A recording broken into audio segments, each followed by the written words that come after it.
yéen tamit yéen am leen suñu kersi tuuti nag tamit nag. waaw léegi bàyyi sam tax ñun bu ñu taalee clim. encore. luy problème bi. luy problème bi. c'est quoi le problème Encore. ñoom nañu lijjanti nu ñu wàññee électricité bi moo gën. waaw nañu xool li sénégalais yi soxla ñu leen koy jox ba pare wàññi ko. waaw c'est ça. léegi mu ne la demande d'électricité était de 700 mégawatts en janvier et février 2023. Entre juillet et septembre, la demande d'électricité est passée à 1048 mégawatts. yéen bu dekkee sax 10 000 mégawatts da ngeen war a satisfaire sénégalais yi wa ilaa nag ngeen bàyyi ñeneen nag ñëw nag ngeen am concurrent yi affaire bi ubbeeku. sénégalais yi am tànneef. parce que orange nii la nekkee woon ak ñun orange Money xaw na noo yóbbu la machine ba Wave ñëwee la normal xaw a tane di def yëfi nit ngeen baal ma contrat de prestation pour la nouvelle centrale électrique la West African Energy qui choisit GE moo la ñan Vernova qui permettra de réduire les coûts amélioration nangam voilà le Sénégal nangam kay ngeen baal ma quoi. La cure de jouvence présidentielle 2024 la jeunesse qui s'impose baax na de loolu nañ ne l'essentiel lañ xarañ rek. ku ne bëgg na doon candidat ku ne bëgg am nañ ci droit ñun ñoo la tànn ñun dinañ tànn loolu du problème quand bien même que 14 la ñu woon en 2012 à l'élection présidentielle comment on a fait ba agsi fii tey à. on en a assez dit plus de 200 parce que c'est l'État sénégalais en tout cas le pouvoir actuel qui organise les choses ainsi vous l'avez voulu voilà vous aviez justifié votre parrainage ainsi en faisant de sorte qu'il y ait 300 partis yéen a leen joxe récépissé bu ngeen joxe woon moins de récépissé parti yooyu du bëri ba ngeen naan parrainage mais boobu loolu dafa leen arrangé woon fii tamit même chose sénégalais daan na waaye candidat yi dafa bëri ay kii après ngeen ñëw indi ñu 10 candidats yoo xam ne boo xefee 10 yëpp benn groupe la 24 heures. Une pétition lancée pour une tarification plus transparente.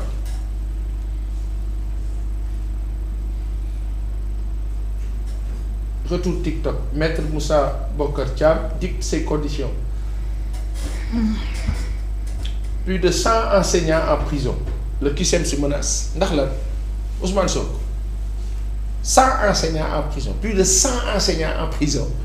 Sénégal yéen ñu am déficit enseignant 35 000 ak lu teg ngeen di jàpp ay enseignants ndax lan seen position ndax ngeen d'accord ñu ak yéen seen position yéen a bëri xam-xam APR Benno Bokk Yaakaar yéen a am xam-xam jàngalekat yi war a jàngale ngeen jàpp leen ci prison yi ndax lan dañu doon manifester d'accord ñu nangam yéen a bëri xam-xam. Mamadou Moustapha Ba qui table sur 100 milliards de francs CFA. J'attache une grande importance aux échanges concernant ces deux filières, au regard notamment des mesures que le gouvernement compte prendre pour apporter les correctifs nécessaires aux préoccupations notées l'année dernière. Bon. Monsieur le ministre, jërëjëf.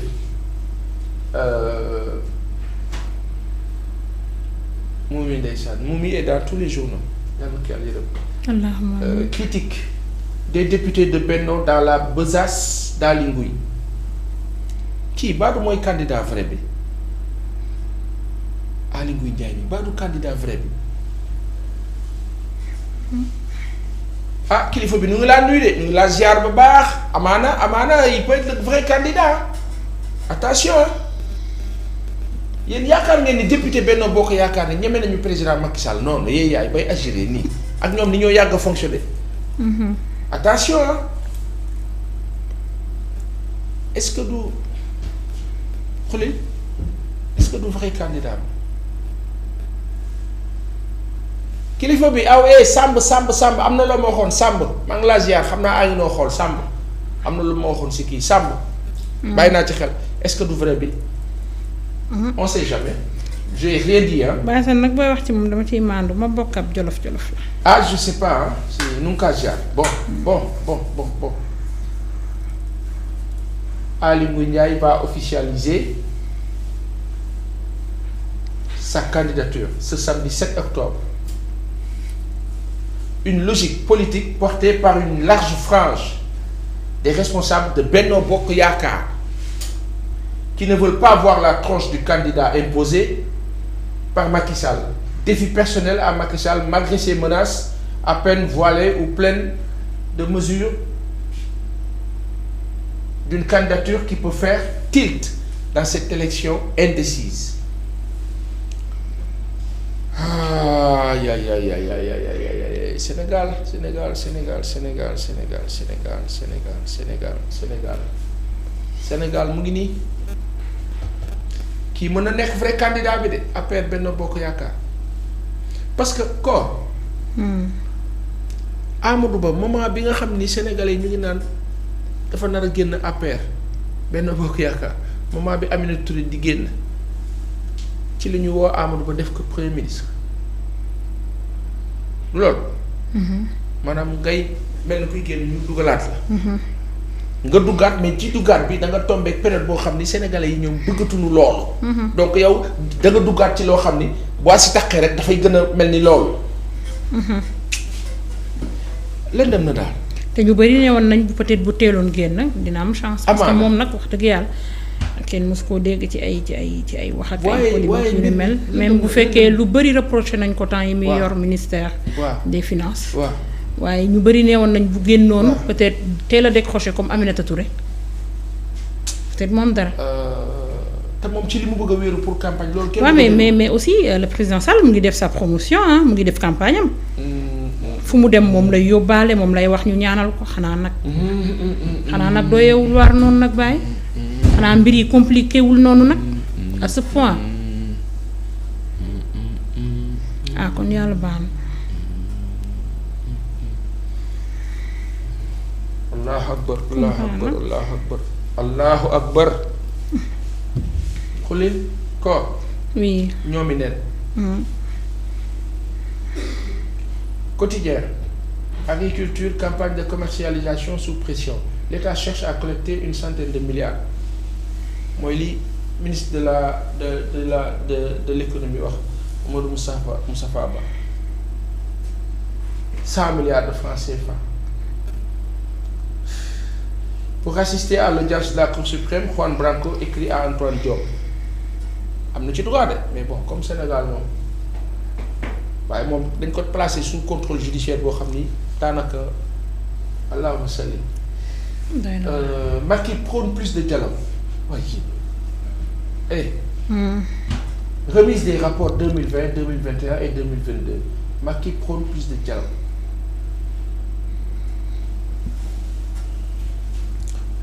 Rentrée des classes l'équation du déficit d'enseignants quoi il a. moom ku muy dialogueel. le regard. le regard le mandataire du candidat Sonko 2024 Ayib Daffé reste confiant par rapport au recours déposé. Macky drague les chefs de village. Moumi rejoint son père. Bougane pleure une femme exceptionnelle. Président Macky Sall mu ngi ci chef de village ñu wax ni daf leen di yittewoo. Les Échos est revenu sur la sortie du Forum civil situation sociale et politique au Sénégal.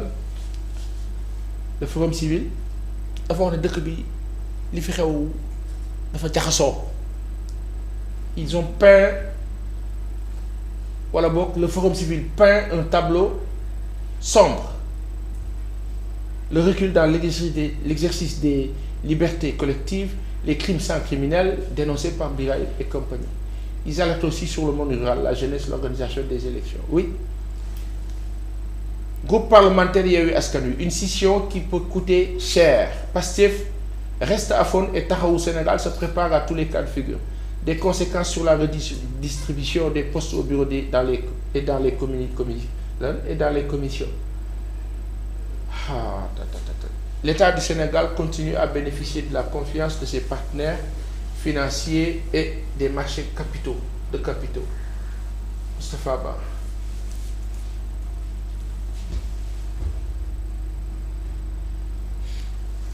kii ko ça aurait été génial nos confrères de la presse bu ñu boole woon Moustapha Ba ak peut-être un autre spécialiste d'économie bu mën a confronter ses propos parce que xam ñun amuñ économie xamuñ ci dara donc bu ñëwee rek wax na lii rek comprendre nga au moins wala dinañ dimbali tuuti quoi ne ministre bi wax na lii mais am na spécialiste bu ne lii loolu dinañ mën a dimbali quoi gars yi ma xool. l'heure du bilan est pour bientôt incha allah. waaw fi waay wax rek keneen dina ñëw ko waxaat méngale. bu ko defee léegi it dinañ ko def aussi moom bientôt c'est que ñaata weer moo des waaye du 5. 4 mois 5 mois ouais.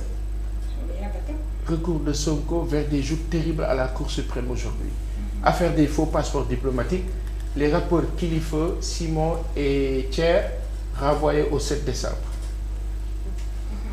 Budget 2024 du Sénégal, l'essentiel d'un projet de 3,6 milliards de francs CFA.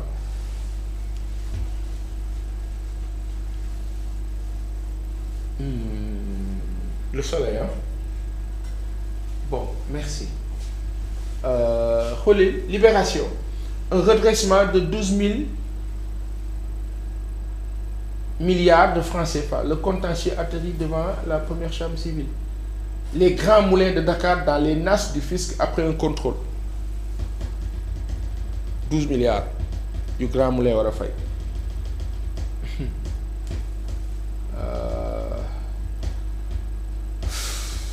Aliou Sané arrêté et conduit en prison hier.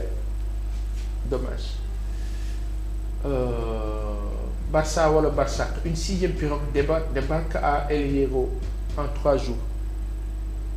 6e pirogue sénégalaise. J'ai vu des internautes ñu ne. bu ñu lay seetaan ngay def aussi dañuy sentir sa xol bi muy métti. barke salaatul fatiha dëgg la billaahi wallaahi tallaahi ak alxuraanul karim ak ajjuma ji ak barke salaatul fatiha billaahi wallaahi tallaahi dëgg la de je souffre avec cette revue pas par rapport à nos confrères hein, mais par rapport à l'humour dëkk bi parce que l'humour dëkk bi dafa jàpp journaliste dafa jàpp ñëpp la jàpp alors que l'heure est tellement grave. On est en train de nous enquiquiner et nous tous on accepte d'être enquiquinés, de se laisser enquiquiner. Man nag damaa xamul kooku dafa am ñaan wala dafa am may xaw ma xëy na ñaan la ñaan ngee fort xam naa ni sëriñ ma baax rek. dañuy jékki-jékki di bind naan waay Paasan ndeysaan. C'est vrai hein, y a de quoi hein. Mentalement, tu as l'air épuisé quand tu fais la revue. Mais dëgg la c'est lourd parce que corps lii presse écrite damaa boucler ba boucler sàppelu yàlla dogal na lool xulli tuuti na nu lool waaye xam na nu moo doxee am na nu mu mën a bindee xulli billaahi am na nu mu mën a bindee nit ñi ne lu xew waaye wuy ma nii rek wuy ma xulli dëgg bal bi le ministre rassure xulli c'est de la communication le ministre rassure c'est de la com dégg nga wax bi la dette est soutenable du info l'info c'est dette bi lan la jëriñ sénégalais yi looloo day dëgg bref lii quotidien nee na 200 prétendants pour le fauteuil nangam bon l'indépendant dette du Sénégal ça reste soutenable l'info ces chiffres qui font froid dans le dos cancer du col de l'utérus et cancer du sein oui ça fait très mal ça fait très mal oui trop mal corps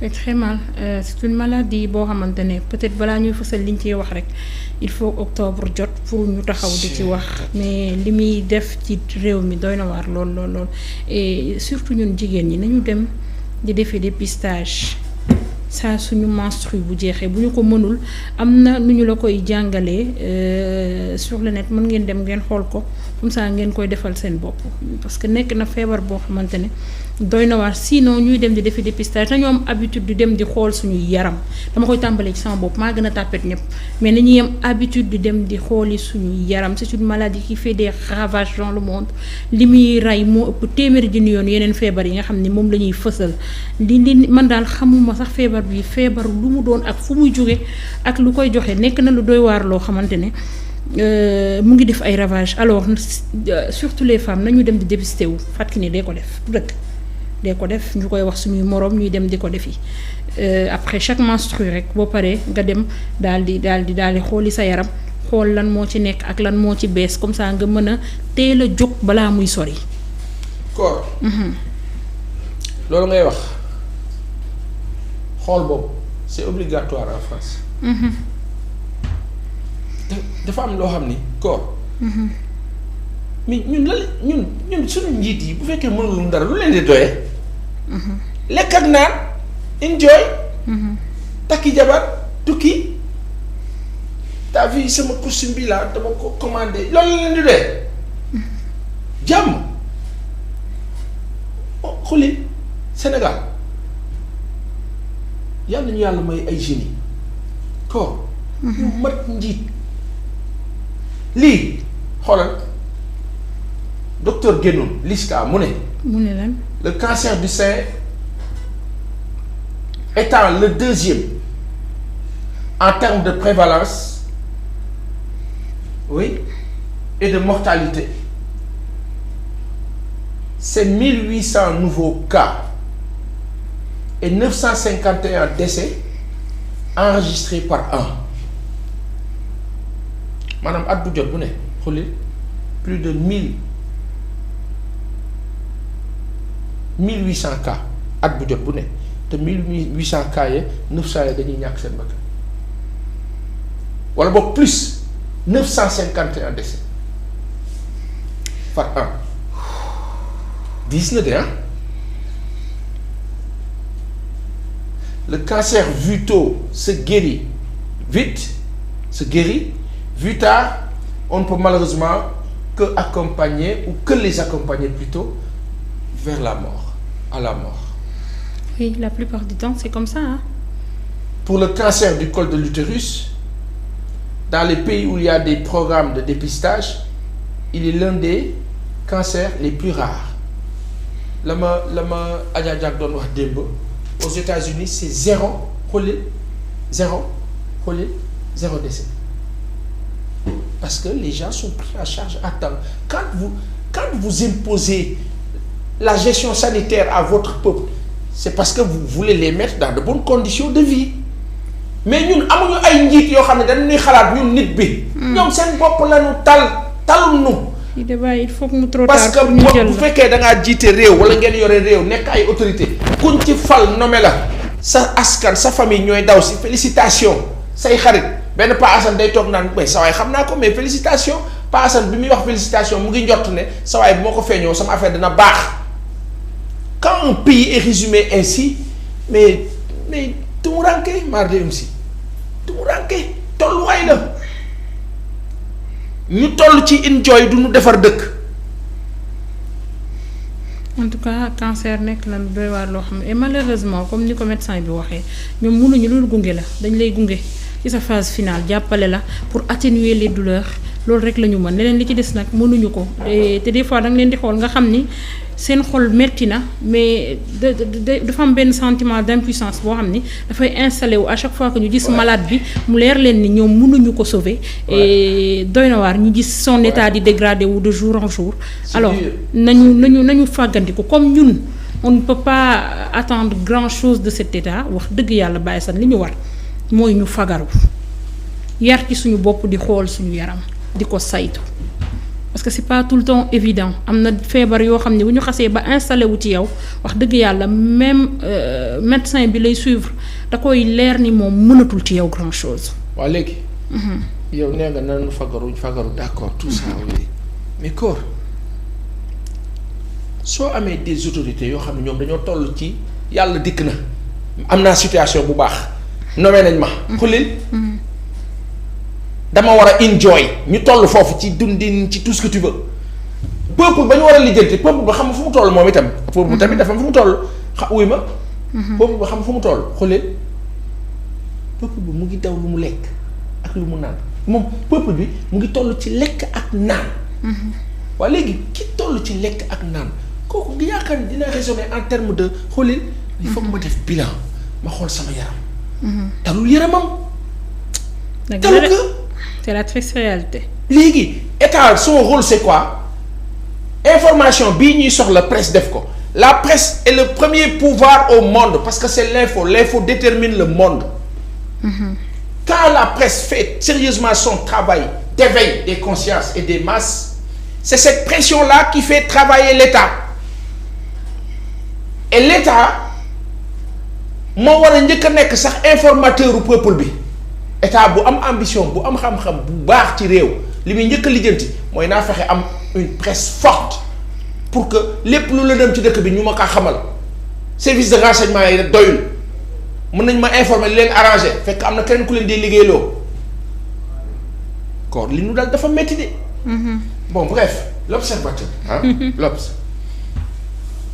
les agents du ministère du pétrole les 600 parcelles et les promoteurs véreux loolu beneen cas la Cour suprême révoque le contrôle mu ngi nii la Cour suprême révoque le contrôle judiciaire de Aliou Sané et l'envoie en prison. Qu'est-ce qu'il gagne lan la ñuy gagner ci koo xam ne dafa ñëw taxaw ne day taxaw ci buntu kër Ousmane Sonko ñu jël ko paqueté ko yóbbu di ngeen loolu jàpp nit tëj xañ ko liberté ba pare dox seen soxla nii taxamu leen yàlla fan lay yemal seen dund seen àpp ak nan la war a demee ak am na de jàpp nit tëj ak diis yàlla ñu ci yàlla musal ak diis vous le faites si tranquillement APR Benno Bokk Yaakaar si tranquillement fexe leen ba mën ko dékku rek.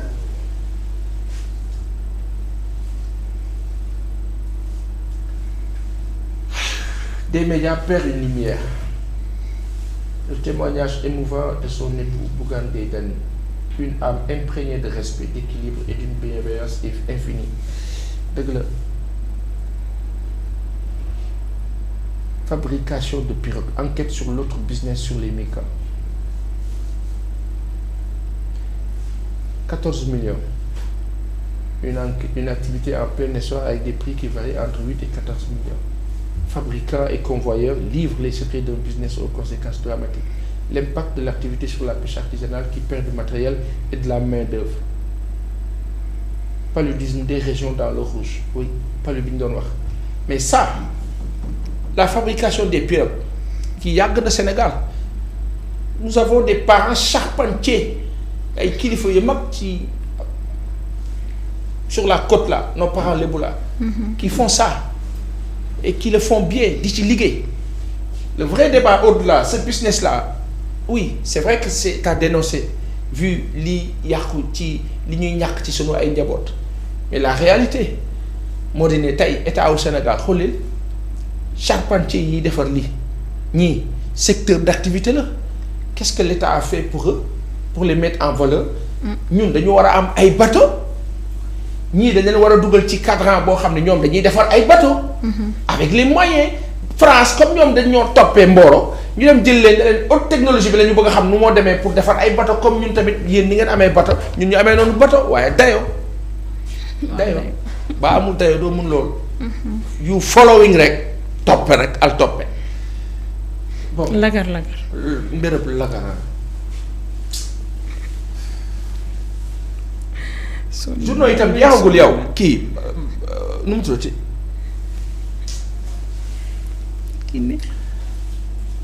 tous sous mandat de dépôt. Mauvaise nouvelle pour les présumés auteurs de l'attentat contre un bus Tata à Yaraax ñeent ñooñu ñu doon wax Aliou Gueye di Diégo joueur de football et Malick Sy mécanicien, Ndiaye Dia commerçant au marché Sandaga et Alassane Sow livreurs ont été placés sous mandat de dépôt. lu ñu def.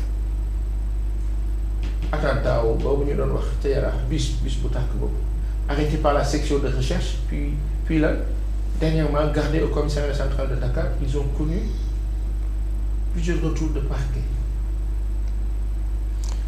kilifa bi nu ngi laa ziar nu ngi laa nuyu ba baax waay président nu ngay nuyoo ba baax leen di ziar ba baax waay. oignon au Sénégal filière à problème.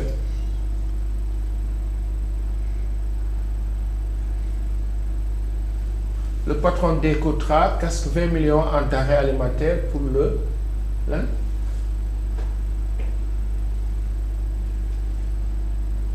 lii de mënuma ko lire wax dëgg yàlla 5 millions par semaine pendant les 18 jours de célébration et 5 millions en équipement sportif à la jeunesse de Sy. La reine élève Abdoulaye Sylla au rang de prince. Je pense qu'ils ont des cérémonies traditionnelles mu leen dee jàppale baax na. Rentrée scolaire 2023-2024 ubbi tey jàng tey waaye yéen ubbi tey yang tey xanaa du jàng kay li mu bëgg a bind laa yaakaar yang wala càng à géométrie variable, le privé à fond dans les classes, le public en mode inscription, une présence timide des élèves dans certains réceptifs, le déficit d'enseignants plombe la rentrée à Matam. Octobre rose et dépistage du cancer, la LISCA cible 10 000 femmes. Inch'Allah. Un département, une campagne et un escadron de surveillance de la gendarmerie vers le maillage sécuritaire du pays selon Sidiki Kaba. jërëjëf papa jërëjëf et xoolil Mame Boye Diao candidat à la présidentielle, l'ambition n'est ni un délit ni un crime. jërëjëf le forum civil qui étale ses inquiétudes, situation politique et processus électoral. Journal Ben Makhtar baa ngi nii 2 minutes pour lire l'essentiel. Coup de pouce à Amadou. Macky met les chefs de village au volant.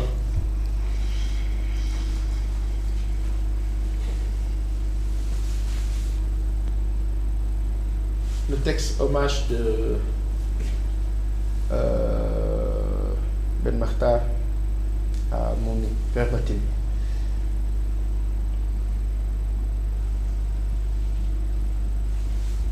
L'État continue de bénéficier de la confiance de ses partenaires financiers et des marchés de capitaux. D'accord. Les cartons rouges du Forum civil. Populaire. Une pétition lancée contre la Sénélec. Elle sera déposée à la direction générale de la Sénélec et à la médiature de la République.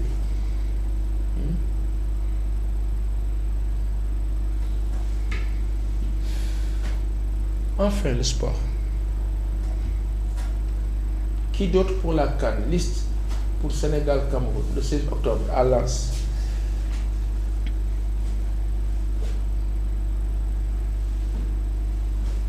Record. Dommage pour Marseille, hein. 2-2 bi ñu def démb ak Brighton mené 2-0 ba sàggan ba gars yi égalisé, c'est vraiment dommage. Dommage pour qui? Pour l'Olympique de Marseille. Iliman a fait un bon match. Marseille de li leen di wax te ci kii dommage doy na waar. waaw jërëjëf ñële doon nañ leen 4 bërki dem. Sadio vise un 7e but et un 7e succès. Al Nassr. Ada Fass très déterminé. Zos va rentrer en larmes dimanche Inch'Allah loolu de la wax Inch'Allah moom maa ko si yokk. waaw léegi mën naa leen laaj benn affaire. Ku ñu daan da ngay jooy. waa de damay laaj. oui dama. lan moo tax ñun bu ñuy bind xuli moo xam email moo xam message moo xam les journaux lu tax du ñu bind ba pare lu nuy affirmer te xamaguñu ndax dina am du am ñu ne incha allah lu tax duñ ko def ñun bon dama laaj rek. wuy ma dafa am loo xam ba bokkee ci aw danga kaa jël ba mu mat. wala. comme li ñuy bind du ñoom kay kon yàlla baax na bàyyi comme dañuy bindal parce que léeg-léeg nit wax daal ne incha allah ñu war ko reprendre dans la presse du ñu bind incha allah ba. bàyyi nag am ñi bëri ñi dul ñiy wax te duñu wax incha allah bari na de. non du waxuma wax incha allah maanaam nit léeg-léeg dina wax dara ñu reprendre ses propos war ko def entre guillemets incha allah ba duñ ko bind. dañuy jàpp ne incha allah bokkul ci français. bon bref xam nga ñun dañu limité nag ñun on n'est pas waaw.